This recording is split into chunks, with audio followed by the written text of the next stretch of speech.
मेवाती। हाँ, मालवार प्लेटू सुना है?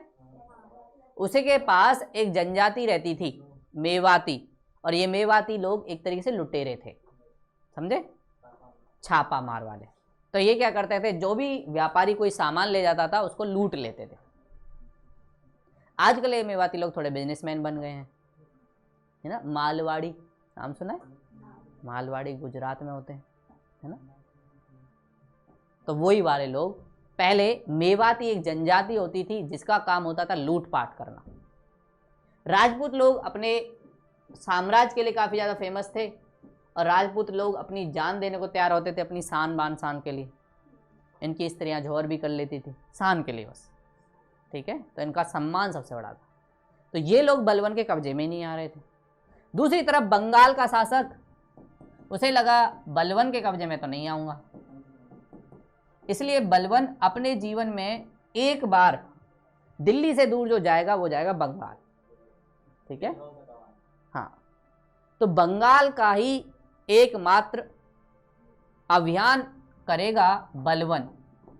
देखो, बलवन की दो नीति थी अभी हमने देखी, एक तो रक्त और लौह की नीति, मतलब कठोरता निरंकुशता की नीति, दूसरा प्रसार ना करने की नीति। लेकिन बलवन ये भी नहीं चाहता था जितना क्षेत्र मेरा है वो चला जाए, इसलिए बलवन अभियान करता है बंगाल का।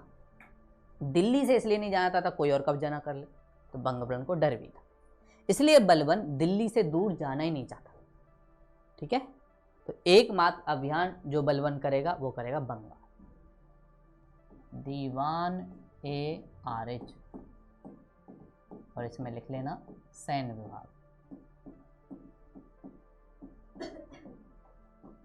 कई बार बस ऐसे ही पूछ लिया जाता है दीवान ए आरिच क्या था, तो किसने बनवाया, तो नीचे लिख लेना दीवान ए आरिच, और ये क्या है, सैन्य विभाग। बर्नी ने कहा,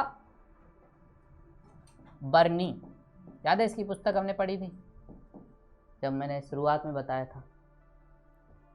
बर्नी ने कहा, बलवन की मृत्यु से दुखी होकर अमीरों ने अपने कपड़े फाड़ डाले कि हे बलवन तू क्यों चला गया, अब कौन मंगोलों से बचाएगा। अमीरों ने अपने कपड़े फाड़ डाले और कई दिनों तक जमीन पर सोए, और कई दिनों तक जमीन पर सोए। तो बलवन बेचारा गया, और दिल्ली सल्तनत या गुलाम वंश के लोगों के लिए सामत आ गई, क्योंकि अब कोई बड़ा शासक नहीं हुआ।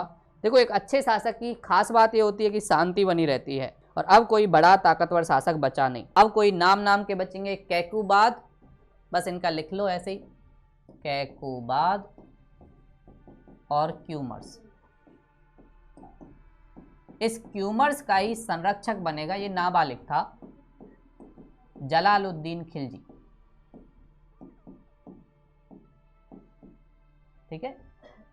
जलालुद्दीन खिलजी इस क्यूमर्स का संरक्षक है। फिर खिलजी को एक दिन होगा क्या, इस बच्चे की गर्दन मोड़ता हूँ और ताकत ले लेता हूँ, तो बस मुंडी तोड़ी और ताकत आ गई। इसी से बोलते हैं खिलजी वंश की नींव पड़ी।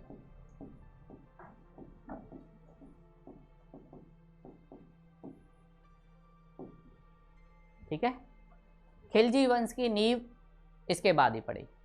तो लिखिए, लाइन लिखना चाहते हैं तो लाइन भी लिख सकते हैं। बलवन के बाद कैकुबाद, हाँ निष्कर्ष में ही सब चल रहा है। बलवन के बाद कैकुबाद और क्यूमर्स गद्दी पर बैठे। क्यूमर्स, ये देखो क्यूमर्स, गद्दी पर बैठे क्यूमर्स का ही संरक्षक जलालुद्दीन खिलजी था, जिसने क्यूमर्स की हत्या कर खिलजी वंश की नींव रखी।